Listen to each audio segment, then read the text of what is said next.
kapatid natin mga nasa, masasalamat niyo ba? Tama ba ako? So, masasalamat. Ayan. So, Dr. Ed has to cut his speech or his talk para po to attend to some very important church activity. Anyway, kanina nag-take off ako dun sa business activity and etc. And I ended up with this slide. Again, just to repeat everything, these are your most important daily business activities. So kailangan magkaroon kayo ng discipline to really do this every day. Sabihin mo every day. Ulit, sabihin mo daily. Kasi ang totoo naman pag may business ka, gagawin mo araw-araw eh. Tama ba ako? Halimbawa, may sari-sari store kayo. Every day nyo ba bubuksan? Yes! Halimbawa, may restaurant business kayo. Gano'n nyo kadalas bubuksan? Araw-araw. In fact, makikita nyo po ngayon yung mga fast food. Nung araw, nung panahon nila Coach John, wala po 24 hours ang McDonald's, di ba Coach? Nung panahon nyo. Doc Coach, tama ba ako? Adrian, bilang manager ng McDo, 24 hours ba nung nag-branch manager? Ayan, dyan yung makikita yung edad nila. Wala po 24 hours na McDo at Jollibee nung araw. Pero bakit ngayon may madalas 24 hours na? Bakit? Of course, ang number one doon, to cater for the customers. But more importantly, pag mas mataas o mas mahaba ang business hours or business activity mo, mas malaki ang profit. Tama ba ako? Lalo na ngayon, may market na tinatawag na BPO. 24 hours yung mga yan. So itong mga fast food, they know that if they operate for a longer period of time, it will make bigger profit for them. Ikaw ngayon, full-time ka sa AIM. How do you conduct your operating hours every day? Dapat may mindset ka na yung negosyo mo, operating or operational. The truth is, sabi ko nga sa ulit training ko, kung lahat tayo nasa mindset ng employee or employment, tapos ang boss natin yung board of directors, and let's say meron tayong job description na ginagawa dapat araw-araw, halimbawa itong mga to, gagawin kong job description.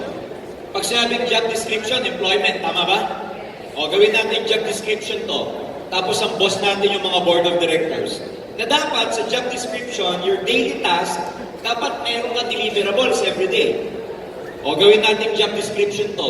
Malamang marami sa atin, dahil hindi araw-araw ginagawa to, malamang marami sa atin, tanggal na. Malamang marami sa atin, si Sante na, tama ba? Kaya lang ang problema nga kasi hindi nga ganun yung mundo ng networking eh. You are your own boss. You dictate your own time. Bahala ka kung ano oras ka papasok kung gagawin mo yung task mo everyday. Pero katulad ng sabi ko kanina, kung iduduplicate lang natin yung work attitude natin sa employment tapos ilalagay mo sa business, you will be very productive. Again, these are very hard to do pag mababaw yung why mo. So huwag kayong kukopya ng why ng iba. Huwag kayong kukopya ng passion ng iba. Deep in your heart, gumawa ka ng sarili mong why. And of course, it's very important na meron kang proper mindset. Sabihin mo, mindset. So, tonight, one of my topics is about mindsetting or ano yung tinatawag na components of a success mindset. Again, those activities that I previously mentioned, mahirap gawin pag mali yung mindset mo. So, unang mindset, of course, dapat malaman natin na success starts with a mindset. Different mindset gives different outcome. Pag purang mindset mo, purang result mo. Pag abundance ang mindset mo, abundance din ang result mo. You know why? Kasi sumusunod lang naman ang action sa takbo ng isipan. It's not the other way around. Yung galaw mo, nanggagaling sa thoughts. Hindi nanggagaling yung thought sa galaw. It's always your mind processes, your mindset first, before your action. So, a positive mindset leads to success. Kahit na mayroon tayong tinatawag na skills training, experiences, education, lahat ito importante. Pero your mindset can make all the difference. Ano yung mga mindset na yun? Yan. Ayaw talaga niya. Gratitude. Ano ba yung gratitude sa Tagalog? Ha? Gratitude. Okay, gratitude, ibig sabihin, thankful ka. Mapagpasalamat ka. Sir, bakit importanteng mindset yung mapagpasalamat? Kasi may kasabihan na pag may gratitude ka, mapagpasalamat ka, you put everything into proper perspective. Ano yung proper perspective? Halimbawa, yung mind kasi, pag negative ang isip mo, meron siyang tinatawag na chain reaction. Halimbawa, pag-isip mo sa umaga, pangit ang gising mo. Karamihang tao, pag pangit ang gising, ano yung buong araw niya? Pangit na rin! Ang tawag doon, chain reaction. Pag halimbawa, nagselos ka sa GF mo, sa boyfriend, sa girlfriend, o kaya sa asawa, pag nagselos ka, sira na. Hindi na kayo sabay kumain. Makatalikod na kayong pareho pag natulog. Wala nang lambingan. Dahil sa simpleng selos. Meaning, yung mga negative attitude, negative emotion, meron siyang chain reaction. Ganon din pag positive ka, ganon din pagka mapagpasalamat ka. Meron siyang positive reaction. Meron siyang chain reaction. Kaya, imbis na titignan niyo yung problema niyo sa buhay, dahil ikaw, nasa A Global, ang isip mo lagi, may solusyon na ang problema ko dahil may A Global sa buhay ko. Nawa niyo ba? At mapagpasalamat ka, like I'm healthy. Halimbawa, na-Indian ka. Pero sasabihin mo, okay lang na-Indian ako. Healthy naman ako. Tama ba? You put everything into perspective kahit hindi konektado. Kunwari, hindi ka pa kumikita. Pero may inuwian kang bahay, may bubong kayo, buo pamilya mo, ano sasabihin mo? Okay lang? Thankful pa rin ako kahit di pa kumikita sa aid. At least may bahay akong tinitirahan, buo pamilya ko, kumakain pa rin kami ng matino. Kasi pagka na-injure ka, depressed ka, discouraged ka, everything, as negative ka mag-isip, hindi ka thankful, again, may chain reaction yan. So if you're thankful, ladies and gentlemen, it creates chain reaction in your mind and in your body. Nagiging positive ang perspective mo. Kaya dapat thankful kayo lagi. Ngayong taon na to bago matapos. December 31 bago mag-midnight. Kung hindi kayo nagdadasal, bahala kayo. Pero masambit mo man lamang sana. Thank you 2018 because of the experience I learned. I become a better person, therefore, I have a better future because of my experiences. Kung ano ang Tagalog nun, naka-record naman sa cellphone nyo, i-research nyo na lang. Kasi yung iba, sir, Tagalogin nyo po. Hindi ko alam ang Tagalog nung pinagsasabi ko. Basta dapat mapagpasalamat kayo na bago natin iwan ng 2018, alam nyo, pag meron kayong gratitude or iniwan mo yung 2018 ng punong-puno ng pasasalamat. Believe me, mas marami kang ipapasalamat this coming 2019. Gratitude, kaya kung katabi mo, upline mo ngayon, downline mo, kalabitin mo, itulak mo, sabihin mo, thank you! Sabihin mo na rin, I love you! Yung isa, may hugot eh. Sabi nung isa, dati ko, laman ng lambing. Ano ba? Gusto mo maging successful, kailangan may mindset ka na risk taker ka. Sabihin mo, risk taker. Successful people are masters of risk and reward. Dapat willing kayo mag-risk. When there is risk, you are ready to be hurt. Pag nag-risk ka, ready ka dapat masaktan. Ang mga gustong magtagumpay, okay lang sa kanilang nasasaktan. Kasi kapalit ng sakit na yan, sarap naman sa buhay ang naghihintay. Alam niyo yung ayaw masaktan? Walang sarap na naghihintay dyan. Kaya pag nagmahal ka, masasaktan ka. Pero masarap naman pag nagmamahal ka. Pag ganyan topic talaga, alive na alive kayo eh. Ano ba? Of course, when you take action, there is always risk. Sabihin mo rin. Ang Ang walang risk yung mga taong they don't take action. When you cross the street, you're faced with risk. When you go to work, when you build your network, when you invite, you risk being rejected. When you go to certain places, mag-airplane ka, magbarko ka, magsasakyan ka, basta meron kang ginagawa, laging merong risk. So, ladies and gentlemen, dahil para makapag-produce ng result, action-oriented ka, ladies and gentlemen, make sure to take action daily. And take action today, not tomorrow. Sa mga gustong magtagumpay, tama na yung sobrang pag-iingat. Don't take care. Take risk. Kaya pag-uwi nyo ngayon, tigilan nyo na yung sabihin nyo, downline nyo, take care, ha? Tama na. Sabi mo sa downline pag-uwi, take risk, ha? Kaka-take care mo na kayo, kaya napaka-ingat. Take care lagi ng take care. Lagi silang maingat. Ayaw masaktan, ayaw mag-recruit, ayaw ma-reject. You know, they don't attempt anything at all because they are always, you know, on the safety side. Lagi silang cautious. So, don't take care. Take a risk. So, sabihin mo sa downline mo, take a risk. Hindi namang sasabihin, don't take care na. Pero, dapat don't take, ibig sabihin, they should start taking a risk. Ano yung start taking a risk? Earlier, I mentioned a lot of people, they stop inviting because they don't want to get rejected. So start, you know, taking risks of inviting. Yun nga na, you expose yourself to rejection. Pero nandun naman ang reward eh. Ang totoong reward, pag may ginawa ka. The real risk in life is doing nothing. Pag wala kang ginawa, if you confine yourself to the boundaries of safe, lagi kang maingat.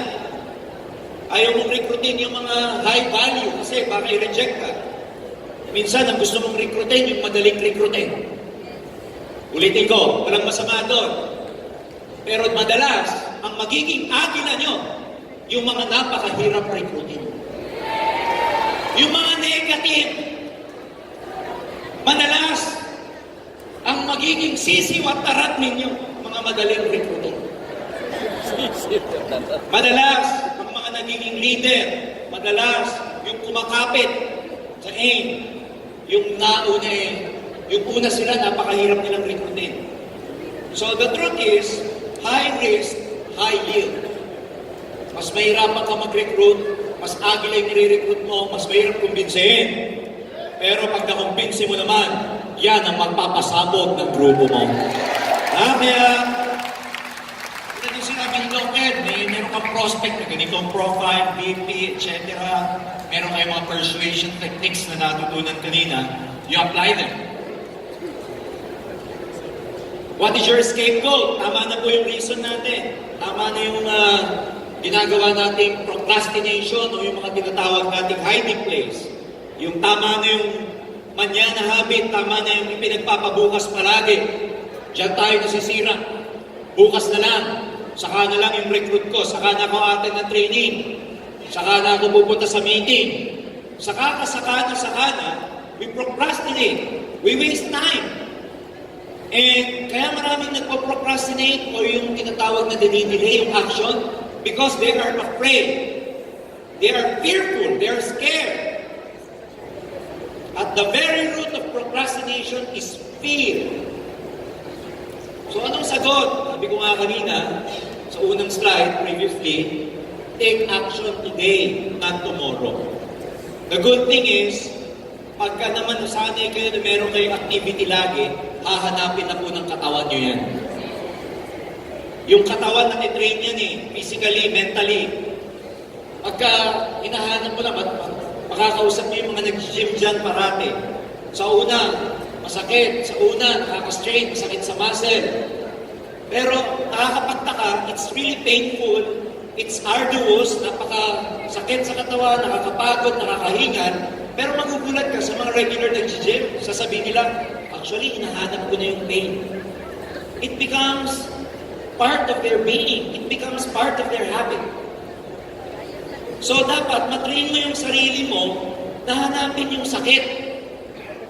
Sakit na ma-reject, sakit na hindi ka pa nagsasucceed in everything. hanggang masanay ka. Next, turn motivation into motive action. Hirap kasi yung, one thing we found out is that people are really motivated but they cannot convert it into action. Mahirap yung lagi lang kayong napaperk up, lagi lang kayong excited, motivated pero kulang sa action. After this, probably marami sa inyong uwi, hindi na naman makakatulog. Pero kung wala ka rin activity, katulad ng sinmention ko kanina, useless po yung training. Knowledge is not power. Knowledge, sabi nga ni Anthony Robbins, knowledge is only potential, quote-unquote. Potential pa lang siya. Knowledge becomes powerful if you convert them into action. So kahit matuto ka na ganito, ma-motivate ka. In fact, let me tell you, downlines are here. Sometimes your uplines become frustrated. Nafu-frustrate yung ibang upline, lalapit sa amin, lalapit sa upliner pa. Sasabihin, sir, minumotivate ko naman lagi yung downlines ko, pero bakit ganun pa din? Alam mo, kayong mga upline na nagtatanong yan, there's nothing wrong with you. Yung minumotivate mo ang may problema. Kasi motivated lang siya, pero hindi niya ma-convert into action. So at the end of the day, kahit magbaliwan tayo, pero kulang kayo sa action, useless yung baliwan natin. So ladies and gentlemen, again, turn your motivation into motive action. Number 3, mindset. Focus on emotional and physical health. Importante to. Diba sabi nila, akala nila, ang pagdadayet nasa pagkain lang. Hindi po. Ngayon, lumalabas na ang pagdadayet. Diba? Gusto mong magkaroon ng magandang katawan, ang ilalagay mo sa loob, magaganda rin. Limbawa, don't smoke, don't eat junk foods, eat a lot of fibers, drink a lot of supplements, everything. So yung good diet, akala natin sa food lang. Ngayon po, hindi na. Part na rin ng diet nyo, yung ipinapasok nyo sa isip at sa puso nyo. So lahat ng bagay na ipapasok mo sa isip mo ngayon, puro magaganda muna at wag toxic. Sabihin mo, wag toxic. Kita mo yung katabi mo kung toxic siya. Hindi naman. But the point is, today, tonight, you have to make a decision na ilalagay mo lang sa isip mo, sa puso mo, those things that empower you. Sabi nga nila, you cannot prevent the birds from flying over your head, but you can prevent them from building a nest over your head. Hindi mo daw may iwasan na lumipad yung mga ibon sa sky, but you can stop them from building a nest in your head. Ano ibig sabihin nun? Hindi mo maiiwasan yung mga negative na isipan sa buhay. Pero kaya mo silang ma-prevent na huwag tumira sa isipan mo. So ngayon, mga kaibigan, take care of your emotional, physical health, or mental health at the same time. Sacrificing your health for success, hindi rin totoong success. Ito, lagi namin sinasabi sa NDO, dapat magkaroon ka ng abundance mindset. Ano yung abundance? Marami! Huwag ka mag-iisip ng konti. Because if you will just observe around you, the whole universe is created in abundance. Wala pong create na kulang. Lahat sobra-sobra. Kung bakit yung iba walang pera, meron lang silang mga batas. Meron silang mga laws na hindi alam, the laws of the universe, that they do not know, that's why they cannot create wealth. Pero alam mo, pinag-aralan. Pag pinagsama-sama yung pera ng mga mayayaman sa buong mundo at in-spread equally sa lahat ng tao, 7 billion. The top 10 richest people in the world, yung wealth nila, pag sama-samahin, i-divide sa 7 billion, everyone will have enough money. Meron lang tinatawag na uneven, hindi pantay na spread ng wealth. Kung bakit may mga napakayaman at napakahirap. Pero hindi kulang ang perang create sa mundo. Sobra-sobra. Kaya dapat kung mag-iisip ka ganito lang, if everything is created in abundance, sabihin mo na nasa space yung abundance, nasa space yung malaking bangko ng pera na yan, paano ako makaka-withdraw? Paano pupunta sa akin? Simple lang. Kailangan meron kang abundance mindset. Maraming pera. Marami akong pwede maging prospect. Marami akong sign up. Yayaman ako. Healthy ako. Magiging maganda ang buhay ko. Ganyan lagi ang dapat na iniisip mo. Abundance. There is enough prospect. There is enough money. There is enough to go around. Di natin kailangan magagawan. Because again, everything is created in abundance. Look at the stars in the sky. Look at the sands dun sa beach. Look at the fish in the ocean. Everything is created in abundance. Kaya pag ikaw, abundant ang universe, pero ikaw, ang mindset mo is poor, ang mindset mo is scarcity, wala ka sa alignment. Sabi mo, alignment.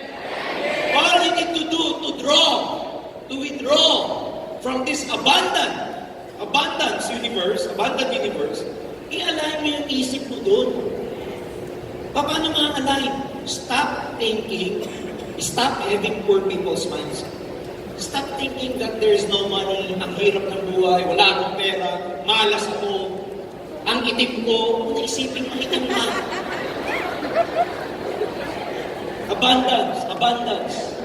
Yung psychological wallet, yung mental wallet nyo, lakihan nyo po.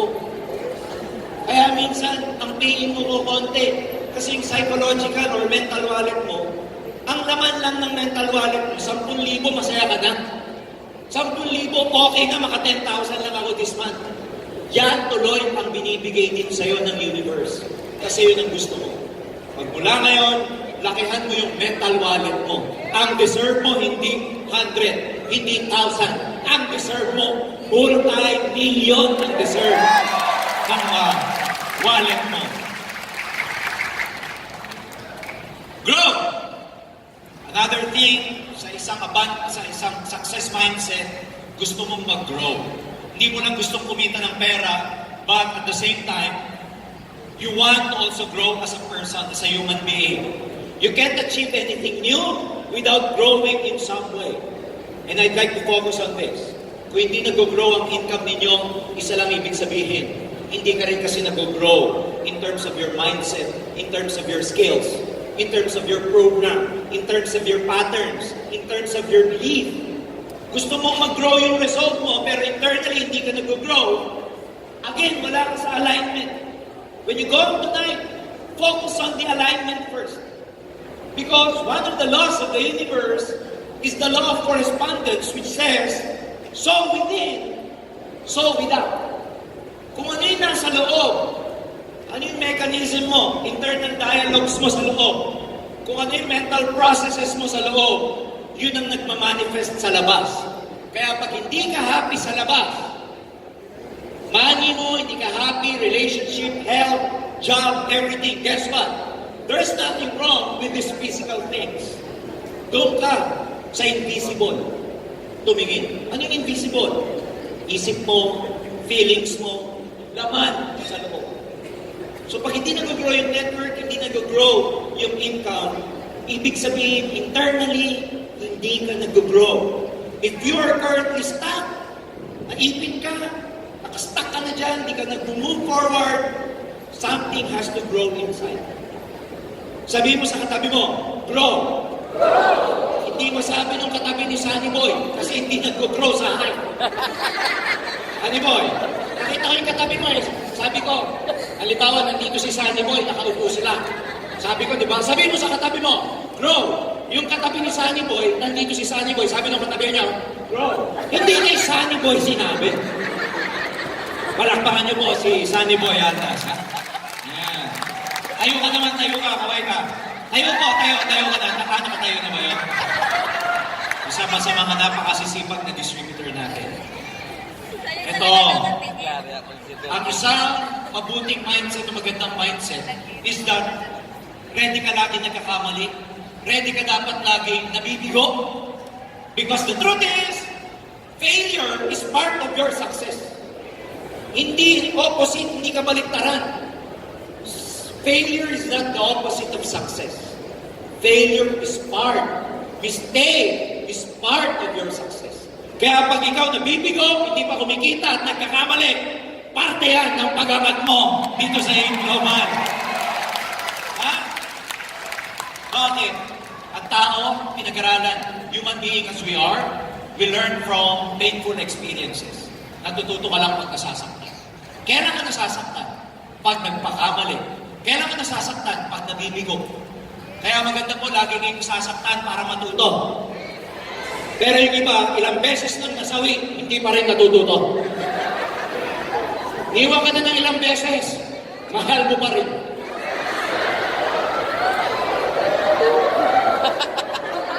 Nasaktan ka na, ulit ka pa rin. May hugot. When disappointed, persevere. Pag ikaw ay nabibigo, tama yung sinabi ni Apple Cardo nyo, tuloy-tuloy lang. Ang English ng tuloy-tuloy, persevere. Kahit nahirapan, tuloy-tuloy lang. Na-discourage, tuloy-tuloy lang. Ang disappointment, ibig lang sabihin nun, hindi mo nakukuha yung gusto mo. Pero pag tumuloy-tuloy ka, eventually, makukuha mo rin yung gusto mo. Dito, sinasabi, magpinsan po yung takot at saka kabiguan. To handle failure, you need to know how to handle fear. Ulitin ko ha. Meron kasi tayong fear of failure in most of our undertakings. Yan ang totoo. Meron tayong fear sa lahat ng bagay. Kaya, merong fear of failure because we lack the knowledge and we lack the action. Pero ang dapat nating matutunan, ito ganito yan eh. Alam niyo yung mga taong naging successful, marami silang pinagdaanan na mistakes and failures bago nagtagumpay. Huwag kayo magkakamali, huwag kayo matatakot magkamali. Ang prinsipyo dyan, pag nagkakamali, natututo. Ubusin nyo na lahat ng pagkakamali na yan.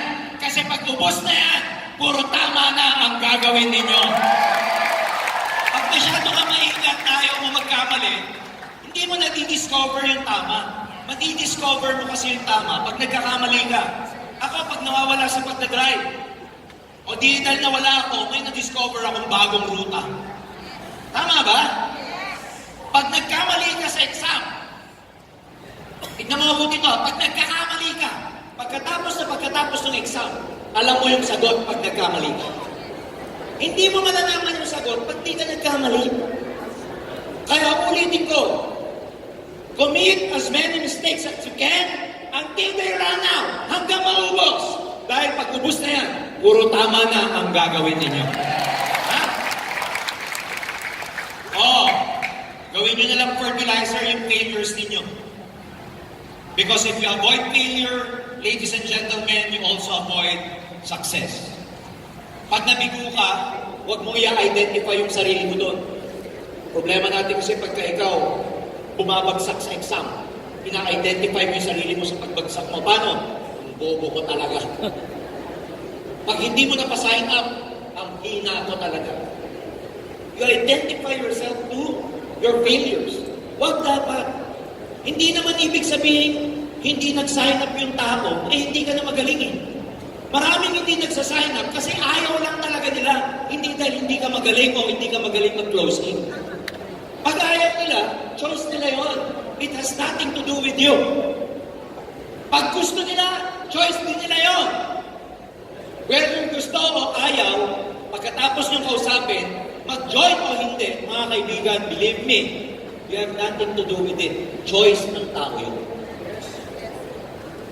Clear? Yes. Halimbawa, may nag-special offer sa'yo. Gimikan ka dyan sa Capitol Commons. Kasi gimikan yan eh. Pag nagiinuman po kayo dyan, may lalapit. Magbebenta sa inyo ng mga cigarettes. Mag-o-offer. Tapos sa mga nagbebenta, naka-sexy. Naka-pee-pee shorts. Pee-pee shorts. Tapos naka-make-up. Tapos yung lipstick, kulay red na red. Tapos nagpuputaw na. Ang puputi, bebenta ka. Ayun, tignan mo mabuti. Pag hindi ka bumili, Does it mean na pag hindi ka bumili, ay ang pagkakamali ay dun sa nagmo-model-model? Fault ba nila pag hindi ka bumili? Hindi. Hindi ka bibili, lalo na pag hindi ka nagsisigarilyo. Choice mo yun kung ba't hindi ka bumili. Tama ba? It has nothing to do with the person selling you the product. Hindi ka nag-iyosin ng gagawin natin. May presentan ka, galing ng closing mo, labas sa ilipin mo. Ayaw niya. Kasalanan niya. Hindi. Pangit ba yung pinakita mo? Hindi. Bakit? Hindi pangit ang Game Global. 5 million na ang members natin all over the world. Paano pangit? Bakit may mga taong ayaw? Pag presentan. Ayaw eh. Anong gagawin natin? Ayaw yumaman eh.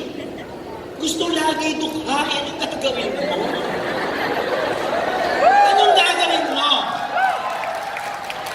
Kaya huwag mong i-identify yung failures na. Pag ayaw niya, tumalikod ka, thank you, see you soon. Alis, sabihin mo lang sa utak mo, mamatay kang dukha. Hindi na. Oh, dapat willing kayo maging uncomfortable. Go out of your comfort zone. Dapat willing ka mahirapan. Dapat willing ka mapuya. Willing kang magutom, malipasan ng gutom pagisan. Dapat may mindset kang ganyan. Huwag kang maghihirap maghanap ng madali. Because most things na madali sa buhay, mababa ang value. Tama ba? Yes. Kaya hanapin nyo mahirap. Again, lagi natin sinasabi sa NDO to, walang tatalo sa isang taong merong positive attitude. Because pag positive ang attitude nyo, meron pong tinatawag yan na chain reaction. Magiging positive din ang action mo, magiging positive din ang results mo. Second to the last important thing is that you have to have a plan. Again, we are not getting any younger anymore. Ang success po ay scientific, hindi siya nakukuha ng tsamba. Most long-term successes are achieved scientifically, with a program, with a project. Exact science po yan, tawag dyan precise goal. Hindi aksidente ang pagiging successful, hindi aksidente yung pagiging milyonaryo ng mga global ambassador natin sa harap. Tinrabaho po talaga yan. May plano talaga sila. Ladies and gentlemen, before the year ends, make sure that you have a plan for next year. Plano para magtagumpay, plano para umakyat sa stage, plano na mag-build ng network, both local and international, plano na mapalaki ang grupo, at dapat isinusulat. And last, it's important that you have a mentor. A mentor that has achieved the success you desire, knows where you are headed, where your head needs to be. Mali. Where your head needs to be. Nasaan dapat ang direction mo, nasaan dapat ang ulo mo. You know, dalawa ang ways para magtagumpay. Mag-trial and error ka at maghanap ka ng mentor. Walang masama sa pareho. Yung trial and error nga lang will take you a lot longer than just looking for a mentor. And when I say look for a mentor, huwag kayo mag-look for a mentor just for the sake of looking for a mentor. Susundin nyo talaga. Isa sa puso nyo yung sasabihin. I-internalize, i-digest nyo yung sasabihin. Because your best guide are your mentors. Kaya maganda po na sa isip ninyo, kasama sa mindset ninyo, na ikaw, willing kang mag-grow through the guidance of a lot of mentors. Marami naman pwede maging mentor, hindi lang physically, pwede nyo maging mentor, mga libro. Yung mga nababasa nyo nababasa ninyo, napapanood ninyo, lahat yan pwede maging mentors. So at the end of the day, ladies and gentlemen, my last words are, if you feel that you have the skills to be successful, pag feel mo meron ka ng skills, magaling ka na, but you still come up short, hindi mo pa rin nakukuha yung goal mo, it might be time to look at your mindset. Kahit ang sipag mo, saan-saan na ginagawa mong activity, nagpupuyat ka ng lahat, pero kulang pa rin. Baka ang problema nasa mindset na. Anyone can choose their mindset. Wala po ditong prerequisite Hindi kailangan college graduate ka, magaling ka, matalino ka. You can just choose. The truth is, you put your mind into a positive state that aids you in your success. So before the year ends, magkakaroon pa tayo ng year-end Thanksgiving. Piniprepare po ng company to para sa bawat isa. We know and we acknowledge that each big group here has their own Christmas party or Thanksgiving. Pero hindi rin po mayaalis sa kumpanya na magpa-Thanksgiving tayo. Kaya, this is the company's way of thanking each and every one of you. That's why from the bottom of our hearts, we would like to invite you again this coming December 11 dito po sa Inares Gym ulit. At this time, ang magbibigay sa inyo ng numbers, tatanghalan kayo ng walang iba, kundi ng mga uplines ninyo. Tutugtog po sila rito para sa inyo. Gagayahin nila. Ayan ha? Ganun. Narinig niyo yan? Yung mga music ng The Queen, si Freddie Mercury. Gagayahin ng mga uplines ninyo. Pati suot, pati galaw, pati pagsasayaw. Makikita nyo mga upline nyo na Freddie Mercury is coming December 11. At pwede nyo silang i-video at i-upload sa YouTube. Kasi once in a lifetime lang yan, magtatanggal sila rito. And not only that, even the board of directors, and at the same time, mamimigay tayo ng katakot-takot na raffle prizes para sa bawat isa. Kaya inaanyayahan namin kayo, December 11, you must be here. Again, thank you very much. Let's all end the year with a big bang. Happy New Year to everyone! Nag-New Year na ako, brother. Yung iba kasi, uwi na ng probinsya. Pero again, let's end the year with a big bang. Ladies and gentlemen, Happy New Year to each and every one of you. God bless you all. Thank you.